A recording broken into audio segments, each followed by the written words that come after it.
Hello बच्चों, स्वागत है आप सभी का आपके अपने YouTube चैनल फिजिक्स क्लासेस में। बच्चों, जैसा आपको पता है कि हमने केमिस्ट्री का धातु एवं अधातु नामक चैप्टर स्टार्ट किया हुआ है और इसका एक पार्ट मैंने आपको पढ़ा दिया है। एक पार्ट में मैंने कुछ टॉपिक आपको पढ़ाए थे, इसमें धातु और अधातु के बारे में बताया था और इसकी वायु के साथ अभिक्रिया हमने देखी थी। तो आज हमारा पार्ट नंबर 2 है धातु और अधातु का, class 10th chemistry, chapter number 3 metals and non metals, धातु और अधातु। तो चैप्टर नंबर 3 का आज का पार्ट 2 का फर्स्ट टॉपिक है जल के साथ अभिक्रिया। तो जब आप किसी भी धातु की जल के साथ अभिक्रिया करते हैं तो क्या होता है, क्वेश्चन ये है। तो पढ़िए, यहाँ पर लिखा हुआ है क्या, देखिए, जल के साथ अभिक्रिया। धातुओं एवं जल की अभिक्रिया भिन्न भिन्न होती हैं। सभी धातुएं जल से अभिक्रिया नहीं करती। तो ये आपको अंडरलाइन कर लेना है कि जितनी भी मेटल्स होते हैं वो जल के साथ अभिक्रिया नहीं करते। अब धातु क्या होती है, किस तरह से जल के साथ, ठंडे जल के साथ करती हैं, कुछ गर्म जल के साथ करती हैं, कुछ भाप के साथ अभिक्रिया करती है। जैसे आप सबसे पहले देखोगे धातु, यहाँ पर आपने देखा ये जो धातु है आपके पास, ये धातु में कुछ ऐसी धातु होगी जो गर्म जल के साथ अभिक्रिया करेंगी, केवल गर्म जल के साथ, जैसे मैग्नीशियम। अगर आप मैग्नीशियम की अभिक्रिया H2O से करें, और H2O भी कौन सा है, आप यहाँ पर लिखेंगे गर्म। कैसा जल है ये, गर्म। तो क्या बनता है, आप देखेंगे MgOH का होल ट्वाइस, देखो Mg और OH इसके साथ आ जाएगा तो MgOH का होल ट्वाइस प्लस H2, कौन सी गैस निकलती है, हाइड्रोजन। तो ये हमने पढ़ा है कि जब भी कोई धातु जल के साथ अभिक्रिया करती है तो उस धातु का हाइड्रोक्साइड बनता है और हाइड्रोजन गैस मुक्त होती है। ये क्वेश्चन पूछा भी जाता है कि कौन सी गैस निकलती है, तो आंसर आएगा आपका हाइड्रोजन गैस निकलती है। दूसरा, कुछ धातु ऐसी होती हैं जो ठंडे जल के साथ अभिक्रिया करेंगी, जैसे सोडियम, पोटेशियम और कैल्शियम। जैसे आप देखोगे कैल्शियम की अभिक्रिया जल से करेंगे। अब बात यह है कि ये जल कौन सा है, तो आंसर है ये है ठंडा जल। कौन सा जल है, ठंडा जल। तो ठंडे जल से जैसे ही आप अभिक्रिया करेंगे तो उस धातु का हाइड्रोक्साइड बनेगा, यानी कि कैल्शियम हाइड्रोक्साइड प्लस H2, कौन सी गैस निकलती है, हाइड्रोजन। उसके बाद आप देखेंगे पोटेशियम 2K प्लस H2O, तो क्या बनेगा, पोटेशियम हाइड्रोक्साइड बनेगा प्लस H2O। अब ये आपने देखा ठंडे और गर्म जल के साथ अभिक्रिया, लेकिन कुछ ऐसी धातुएं होती हैं जो ना ठंडे जल से अभिक्रिया करती ना गर्म, केवल जल के भाप के साथ क्रियाशील होंगी, जैसे आयरन और एल्यूमिनियम। आयरन और एल्यूमिनियम जल के साथ तभी अभिक्रिया करेगी जब वो जल किस अवस्था में है, वाष्प अवस्था में है। तो आप देखेंगे यहाँ पर कैल्शियम तथा मैग्नीशियम की जल से अभिक्रिया के दौरान आपने देखा ये कैल्शियम और मैग्नीशियम, ये गर्म जल के साथ, ये ठंडे जल के साथ, जल से अभिक्रिया के दौरान उत्पन्न हाइड्रोजन गैस के बुलबुले धातु के साथ चिपक जाते हैं तथा धातु तैरना प्रारंभ कर देती है। बहुत अच्छी बात उसने बताई है कि जब कैल्शियम और मैग्नीशियम की आप जल के साथ अभिक्रिया करेंगे तो कौन सी गैस बनती है, आप यहाँ पर देखेंगे हाइड्रोजन गैस के बुलबुले बने। अब ये जो हाइड्रोजन गैस के बुलबुले हैं ये धातु के साथ चिपक जाएंगे। हाइड्रोजन गैस के जो बुलबुले हैं वो धातु के साथ क्या हो जाते हैं, चिपक जाते हैं, और धातु क्या होती है, तैरना प्रारंभ कर देती है। जल में क्या करने लगेगी, वो तैरना प्रारंभ कर देगी। ठीक है। उसके बाद मैंने आपको ये बताया था अभी कि भाप के साथ कौन कौन से क्रियाशील होते हैं, तो उसका एग्जाम्पल ये रहा। देखो, भाप के साथ एल्यूमिनियम और आयरन अभिक्रिया करते हैं केवल भाप के साथ। जैसे आप देखोगे एल्यूमिनियम, इसकी अभिक्रिया H2O, लिखा तो H2O ही जाएगा। आप भाप ले लीजिए, गर्म पानी ले लीजिए, ठंडा पानी ले लीजिए, कुछ भी ले लीजिए, लिखा H2O ही जाएगा। ठीक है। तो इससे अभिक्रिया करते हैं तो एल्यूमिनियम का ऑक्साइड बनता है और हाइड्रोजन गैस मुक्त होती है। इसके अतिरिक्त आप आयरन से अभिक्रिया करेंगे तो 4H2, आयरन से भाप की अभिक्रिया करेंगे तो आयरन का ऑक्साइड बनता है और 4H2 हाइड्रोजन गैस मुक्त होती है। अब बात यह है कि क्वेश्चन कैसे पूछा जाता है, कि सर मुझे ये नहीं समझ में आ रहा क्वेश्चन कैसे पूछा जाएगा।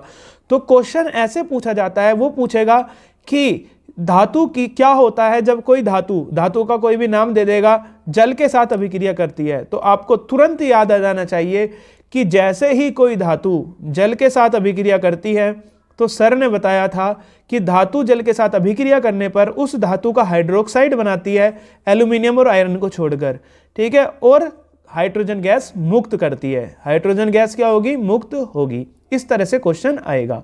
तो हमने क्या देखा? पहला गुण हमने देखा किसके साथ अभिक्रिया, देखो सबसे पहले हमने देखा वायु के साथ अभिक्रिया। नंबर 1 था हमारे पास वायु के साथ अभिक्रिया। नंबर 2 हमने देखा जल के साथ अभिक्रिया। नंबर 2 धातुओं का गुण देखा जल के साथ अभिक्रिया। अब हम नंबर 3 देखेंगे तनु अम्लों के साथ अभिक्रिया। तनु अम्ल का मतलब है जिसमें पानी की मात्रा ज़्यादा हो, उस अम्ल को बोलते हैं तनु अम्ल। तो जब कोई भी धातु, ये फॉर्मूला आ गया, तनु अम्ल से अभिक्रिया करती है तो लवण बनता है और हाइड्रोजन गैस बनती है। अभी तक हमने क्या पढ़ा? आप ऊपर देखिए, अगर कोई भी धातु ऑक्सीजन के अभिक्रिया करे, धातु किसके साथ अभिक्रिया करे? ऑक्सीजन के, तो उस धातु का ऑक्साइड बनता है। उस धातु का क्या बनता है? ऑक्साइड, और इसकी प्रकृति क्षारीय होती है। उसके बाद हमने देखा कि अगर कोई भी धातु जल के साथ अभिक्रिया करे, मतलब धातु जो है, धातु किसके साथ अभिक्रिया करे? जल। अब वो जल गर्म भी हो सकता है, ठंडा भी हो सकता है, वाष्प भी हो सकता है, तो उस धातु का ऑक्साइड बनेगा। धातु का क्या बनेगा? ऑक्साइड, या आप कह सकते हैं उस धातु का हाइड्रोक्साइड बनेगा। प्लस कौन सी गैस निकलेगी? हाइड्रोजन। कौन सी गैस मुक्त होगी? हाइड्रोजन गैस मुक्त होगी। तो इसका ये फॉर्मूला आपके पास आ जाएगा, जिसको आपको क्या करना है? रिमेंबर रखना है। ये वाला आपके पास फॉर्मूला है, ठीक है। उसके बाद हम देखेंगे नेक्स्ट में तीसरा फॉर्मूला है कि जब कोई भी धातु किसी तनु अम्ल के साथ अभिक्रिया करती है तो उसका लवण बनता है और इसमें भी हाइड्रोजन गैस बाहर निकलेगी। देखो सामान्यतः क्या होता है, देखिए धातुएं तनु अम्ल यानी कि हाइड्रोक्लोरिक अम्ल या सल्फ्यूरिक अम्ल के साथ अभिक्रिया कर लवण तथा हाइड्रोजन उत्पन्न करती है। देखो जैसे आपने देखा कुछ धातुएं हैं, पहला एग्जाम्पल है आपके पास आयरन, दूसरा मैग्नीशियम, तीसरा जिंक और चौथा एल्यूमिनियम। जब आपने आयरन की अभिक्रिया HCl से की, HCl का नाम होता है हाइड्रोक्लोरिक अम्ल। HCl का मतलब क्या होता है? हाइड्रोक्लोरिक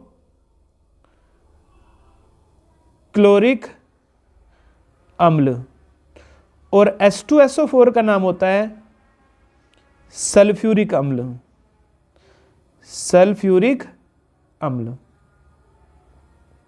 तो जब भी आप आयरन की अभिक्रिया HCl से करोगे तो अभी ऊपर लिखा, एक तो लवण बनेगा यानी कि आयरन का लवण FeCl2, और कौन सी गैस निकलेगी? हाइड्रोजन। उसके बाद दूसरा मैग्नीशियम की अभिक्रिया 2HCl से करेंगे तो मैग्नीशियम क्लोराइड यानी कि एक लवण बना और हाइड्रोजन गैस मुक्त हुई। तीसरा जिंक ने अभिक्रिया की हाइड्रोक्लोरिक अम्ल से तो जिंक का क्लोराइड बना और हाइड्रोजन गैस मुक्त हुई। उसी प्रकार एल्यूमिनियम ने अभिक्रिया की HCl से तो एल्यूमिनियम क्लोराइड बना और हाइड्रोजन गैस मुक्त हुई। तो यही हमने फॉर्मूला पढ़ा था अभी ऊपर कि कोई भी धातु है किसी भी तनु अम्ल से अभिक्रिया करेगा तो तनु अम्ल से अभिक्रिया करने पर उसका लवण बनेगा और सभी में हाइड्रोजन गैस क्या होगी? मुक्त होगी। उसके बाद हम देखेंगे कॉपर, मरकरी एवं चांदी तनु अम्लों के साथ अभिक्रिया नहीं करती। ये आपको याद रखना है, Cu, Hg और Ag तनु अम्ल के साथ कोई भी अभिक्रिया नहीं करेगी। अगर वो क्वेश्चन पूछे आपसे कि Cu क्या होगा जब आप कॉपर की अभिक्रिया तनु अम्ल से करते हैं, तो आंसर है कुछ नहीं होगा, कोई भी अभिक्रिया नहीं होगी। तो इस तरह से आपसे क्वेश्चन पूछा जा सकता है कि क्या होगा जब सिल्वर या चांदी तनु अम्ल, या फिर आप कह सकते हैं जब सिल्वर या चांदी हाइड्रोक्लोरिक अम्ल से अभिक्रिया करता है तो क्या होगा? आंसर है कुछ भी नहीं होगा। इसलिए इसको प्रयोग किया जाता है आभूषण वगैरह बनाने में, ठीक है। तो कॉपर, मरकरी और चांदी तनु अम्ल के साथ कोई भी अभिक्रिया नहीं करते। अब ये हमने पढ़ा HCl के साथ। अब उसी तरह से देखेंगे नाइट्रिक अम्ल के साथ कौन कौन अभिक्रिया कर सकता है। उत्पन्न हाइड्रोजन गैस अपचयित हो H2O उत्पन्न करती है। उपचयित का मतलब क्या होता है कि ऑक्सीजन का इसमें योग हो जाएगा, ठीक है, उपचयन हो जाएगा। तो क्या हुआ, उपचयन उत्पन्न कर H2O उत्पन्न करती है जब धातु नाइट्रिक अम्ल के साथ अभिक्रिया करते हैं, परंतु मैग्नीशियम व मैग्नीज धातुएं तनु नाइट्रिक अम्ल से अभिक्रिया करने पर हाइड्रोजन गैस बनाती है। ये कह रहा है कि जो हाइड्रोजन गैस उत्पन्न हुई है वो अपचयित होकर जल उत्पन्न कर देती है। ये जो हाइड्रोजन बना है, जब आप इसकी ऑक्सीजन से अभिक्रिया करेंगे तो ये क्या कर देता है, ये जल में कन्वर्ट हो जाता है। जब कुछ धातुएं होती हैं मैग्नीज और मैग्नीशियम, इनकी नाइट्रिक अम्ल से अभिक्रिया करने पर केवल H2 गैस बनती है। अब मोस्ट इंपोर्टेंट आपका टॉपिक है, ये पूछा जाता है आपसे एक्वा रेजिया। इसको आप हिंदी में अम्लराज भी बोल सकते हो। क्या बोल सकते हो, अम्लराज, और इसको लिखा जाता है AQUA, एक्वा रेजिया, REGIA, ठीक है, अम्लराज या एक्वा रेजिया। क्वेश्चन है कि अम्लराज या एक्वा रेजिया होता क्या है, ये हमें बताना है कि इससे आप क्या समझते हैं। ये क्वेश्चन कई बार पूछा हुआ है, ठीक है। तो एक्वा रेजिया, या अभी हमने देखा कि कुछ धातुएं थी जो तनु अम्ल से अभिक्रिया नहीं कर रही थी, तनु हाइड्रोक्लोरिक अम्ल से अभिक्रिया नहीं कर रही थी। तो अब हमने क्या किया कि सांद्र हाइड्रोक्लोरिक अम्ल लिया। सांद्र का मतलब जिसमें वो अम्ल ज़्यादा हो और पानी की मात्रा कम हो। जिसमें पानी की मात्रा ज़्यादा हो उसको बोलते हैं तनु, और जिसमें पानी की मात्रा कम हो उसको बोलते हैं सांद्र। तो आपने क्या लिया, कंसंट्रेटेड, क्या लिया, HCl, और कंसंट्रेटेड HNO3 लिया। इनको 3:1 में मिला दिया। किसमें मिला दिया, 3:1 के अनुपात में मिला दिया। मतलब इसका क्या मतलब है सर, इसका मतलब ये है कि अगर आपने 3 मोल लिए हैं कंसंट्रेटेड HCl के, तो आपको 1 मोल लेना पड़ेगा कंसंट्रेटेड HNO3 के। आप कहोगे कि सर हम 3-2 ले रहे हैं, तो मैं कहूँगा कि एक्वा रेजिया नहीं बनेगा। तो अगर आपको एक्वा रेजिया बनाना है तो यही लॉ फॉलो करना पड़ेगा। यही आपके ऑब्जेक्टिव या बहुविकल्प में पूछा जाता है कि एक्वा रेजिया बनाने के लिए HCl और HNO3 का कितना अनुपात लेते हैं। तो आंसर है 3:1। उल्टा भी वो पूछ लेता है, आप कैसे याद रखोगे, देखो HCl छोटा लिखा हुआ है, HNO3 बड़ा है, तो छोटे के साथ बड़ी टर्म और बड़ी के साथ छोटी टर्म, इस तरह से आप याद रखेंगे। ये 3 अक्षर का HCl है, ऐसे भी आप याद रख सकते हैं। 3 अक्षर का HCl है तो इसमें 3 क्या है, अणु। ये 4 अक्षर का है तो दूसरे में 1, आप याद रख लेना। 3 के साथ क्या आएगा, 3, ठीक है। तो कुल मिलाकर बात यह है कि अगर आपने 3 मॉलिक्यूल्स लिए सांद्र हाइड्रोक्लोरिक अम्ल के और 1 लिया किसका, नाइट्रिक अम्ल का, उन दोनों को जो मिला दिया और मिलाने पर जो मिश्रण प्राप्त हुआ, उस मिश्रण को बोलते हैं एक्वा रेजिया या अम्लराज। क्या बोलते हैं, एक्वा रेजिया या अम्लराज। अब इसकी खास बात क्या होती है कि इसकी खास बात ये होती है कि जो आपके बहुमूल्य वो होते हैं आभूषण, जैसे गोल्ड के बने होते हैं, प्लेटिनम के बने होते हैं, उसको भी ये गला देता है। तो आपने देखा होगा जब आप किसी गोल्ड स्मिथ या सुनार के पास जाते हो कि हमारे जो मान लीजिए ईयर रिंग है या हमारी रिंग है उसमें मैल हो गया है, आप कहोगे कि गोल्ड में इसमें मैल हो गया, इसे साफ करानी है हमें। तो जैसे ही आप उनके पास जाओगे तो अपने पास वो एक प्याली सी में, छोटी सी प्याली में एक लिक्विड भरे रखते हैं जिसमें से थोड़ा थोड़ा धुआं निकलता रहता है, ठीक है। वो लिक्विड बेसिकली क्या होता है, वो लिक्विड होता है अम्लराज या एक्वा रेजिया। जैसे ही उस रिंग को अम्लराज में डाला जाता है या एक्वा रेजिया में डाला जाता है, तुरंत ही वो क्या काम कर देता है, जो धातु है जो आपने उसमें डाली है, गोल्ड डाला हो तो गोल्ड, प्लेटिनम डाला हो तो प्लेटिनम, उसको धीरे धीरे नष्ट करने लगता है, मतलब उसको धीरे धीरे गलाने लगता है। अब जब वो ऊपर की परत उसकी धीरे धीरे गलने लगेगी तो वो साफ दिखाई देने लगेगा। अब क्वेश्चन ये है, इससे तो नुकसान हो सकता है, बिल्कुल नुकसान हो सकता है। आपका जो गोल्ड होता है या प्लेटिनम होता है वो उस घोल के अंदर घुल जाता है, ठीक है, जिसे बाद में निकाल लिया जाता है। तो इस तरह से आप देखेंगे कि सोने और प्लेटिनम जैसी अक्रियशील धातुओं को भी अम्लराज बड़े आसानी के साथ घोल देता है। इसलिए ये बहुत ज़्यादा इम्पोर्टेंट होता है। इसका अनुपात पूछा जाता है तो इसका अनुपात आपको याद रखना है। इसका अनुपात होता है 3:1। क्या होता है? 3:1 के अनुपात में ये मिलाया जाता है। ठीक है। उसके बाद चौथा, हमने 3 देख लिए धातुओं की प्रॉपर्टी, ये रासायनिक गुण चल रहे हैं धातुओं के। अब है चौथा धातुओं का रासायनिक गुण है कि धातुओं की अन्य लवणों के साथ अभिक्रिया। अब कोई भी आपके पास धातु है, कोई भी धातु मान ली, उसका दूसरे धातु का लवण विलयन आपने ले लिया, यानी कि अन्य विलयन, आपके पास उसका विलयन, उसका लवण नहीं होना चाहिए, दूसरी धातु का विलयन होना चाहिए। तो उसमें क्या मिलेगा? जो धातु क है उसका लवण विलयन मिल जाएगा और धातु क मुक्त रूप से प्राप्त हो जाएगी। मतलब समझ लीजिए आपने क्या किया, आपने एक धातु को मिलाया दूसरी धातु के विलयन में, तो दूसरी धातु के विलयन को बाहर निकल जाएगा और वो विलयन चला जाएगा पहले वाली धातु के पास। किसके पास चला जाएगा विलयन? पहले वाली धातु के पास। तो इस तरह से आप याद रख सकते हैं। ठीक है।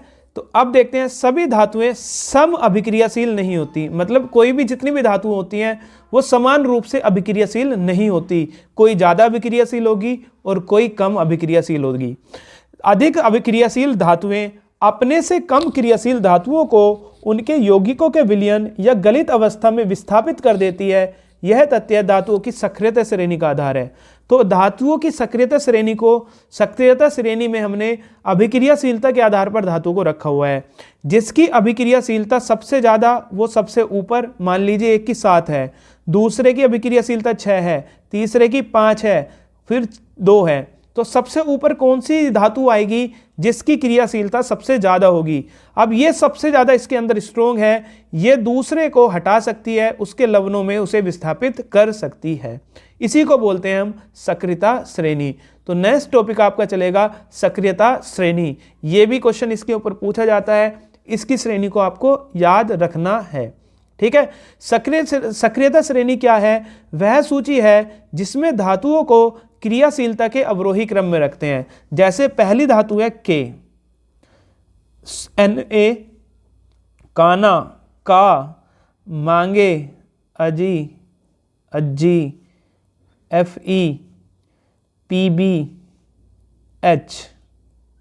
H के बाद आता है आपका Cu, Hg, Ag और Au। ये आपके पास क्रम है। अब आप मुझसे ये पूछेंगे कि सबसे ज़्यादा अभिक्रियाशील कौन है, तो आप कहेंगे जो K है वो सबसे अधिक क्या है? क्रियाशील है। जो K है वो सबसे ज़्यादा क्रियाशील है और जो Au है वो सबसे कम क्रियाशील है। इसलिए Au यानी कि सोने को हम आभूषण के तौर पर प्रयोग करते हैं क्योंकि उसकी क्रियाशीलता क्या होती है? कम होती है। ठीक है। तो पोटेशियम की अभिक्रियाशीलता सबसे ज़्यादा होती है, सबसे ज़्यादा, और Au की कैसी होती है? सबसे कम होती है। यानी कि ये अभिक्रियाशीलता का ऊपर से नीचे आएंगे तो घटता क्रम है। क्या लिखेंगे आप? अभिक्रियाशीलता का घटता क्रम। अभिक्रियाशीलता का घटता क्रम मतलब जो धातु सबसे ऊपर पाई जाएगी वो सबसे ज़्यादा स्ट्रोंग होगी, सबसे ज़्यादा रिएक्टिव होगी, सबसे ज़्यादा क्रियाशील होगी।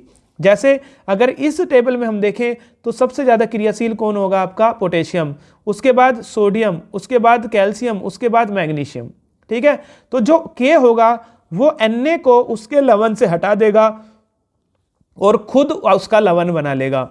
ये है बात। जैसे आप देखो कॉपर और सिल्वर नाइट्रेट, इसका नाम क्या होता है? कॉपर, और इसका नाम है सिल्वर नाइट्रेट। अब बात यह है कि क्या कॉपर Ag को हटा पाएगा? यहां से कॉपर Ag को हटा पाएगा? तो कॉपर Ag के स्थान पर तब आ पाएगा जब कॉपर का स्थान Ag के ऊपर हो। जब कॉपर का स्थान Ag के कहाँ हो? ऊपर। तो हम deखेंगे कॉपर कहाँ है, तो कॉपर आपका ये रहा और Ag ये रहा। तो बिल्कुल सही बात है, कॉपर ज्यादा क्रियाशील है। ये क्या है? अधिक क्रियाशील है। और ये क्या है? ये कम क्रियाशील है। ये क्या है? कम क्रियाशील है। तो जो ज्यादा ताकतवर होगा वो कम ताकतवर को हटा देगा, तो Ag को आपने हटा दिया और उसके स्थान पर खुद चला जाएगा और कॉपर नाइट्रेट का नीला अवक्षेप बना लेगा। इसको आप इस तरह से समझिए कि एक ये दोस्त है कॉपर, एक ये दोस्त है सिल्वर, एक कॉपर दोस्त है, एक तो दोस्त है कॉपर, एक है सिल्वर। जो सिल्वर है वो अपने दोस्त के साथ रहता है AgNO3, इसका कोई दोस्त है, ये इसका फ्रेंड है। अब क्या होगा कि कॉपर की निगाह है इसके इस फ्रेंड पर, ये जो कॉपर है इस कॉपर की निगाह है NO3 पर, ये इससे दोस्ती करना चाहता है। अब ये इससे दोस्ती करना चाहता है लेकिन इसको Ag का भी डर हो सकता है। अब ये डिपेंड करता है कि कौन ज़्यादा स्ट्रोंग है। अगर कॉपर ज़्यादा स्ट्रोंग है तो Ag को कहेगा हट यहाँ से, और कॉपर खुद चला जाएगा NO3 के साथ CuNO3 बना लेगा और Ag को कहेगा भाग यहाँ से। लेकिन अगर ये शक्तिशाली नहीं होता कॉपर, तो क्या Ag को हटा पाता? आंसर है Ag को नहीं हटा पाता। तो जिसको हटाना है, कॉपर को अगर हटाना है तो दूसरे वाले धातु से उसका स्थान ऊपर होना चाहिए। ये मैं आपको समझाने की कोशिश कर रहा हूं। अगर ये अभिक्रिया उल्टी लिखी होती, मान लीजिए ऐसे लिखा होता कि Ag प्लस CuNO3 का NO3 मान लीजिए, चलो NO3 का होल ट्वाइस होता है वैसे, ठीक है। क्या ये अभिक्रिया पॉसिबल है? AgNO3 प्लस Cu, मतलब Ag ने Cu को हटा दिया। देखो Ag कहाँ है, ये रहा, Cu ये रहा, ये अपने से ज्यादा शक्तिशाली को हटा देगा? आंसर है नहीं हटा पाएगा। तो ये अभिक्रिया पॉसिबल नहीं होती। ये अभिक्रिया पॉसिबल है। क्यों पॉसिबल है? क्योंकि कॉपर का स्थान क्रियाशीलता श्रेणी में ऊपर है, तो ये Ag को हटा देगा और Ag हटकर बाहर हो जाएगा। और अब दोस्ती, अब जो फ्रेंडशिप हो जाएगी कॉपर की, किसके साथ हो जाएगी? NO3 के साथ हो जाएगी, ठीक है। तो यहाँ पर दिया है कॉपर चांदी से अधिक क्रियाशील होने के कारण चांदी को विस्थापित कर देता है। तो चांदी और कॉपर में कौन क्रियाशील है? तो आंसर है चांदी और कॉपर में ज्यादा क्रियाशील है कौन? कॉपर। कौन क्रियाशील है? कॉपर, ठीक है। उसके बाद धातुओं की अधातुओं के साथ अभिक्रिया। अब जो धातु है उसकी हम देखेंगे अधातु के साथ अभिक्रिया क्या होती है, इसको हम नेक्स्ट क्लास में पढ़ेंगे, ठीक है।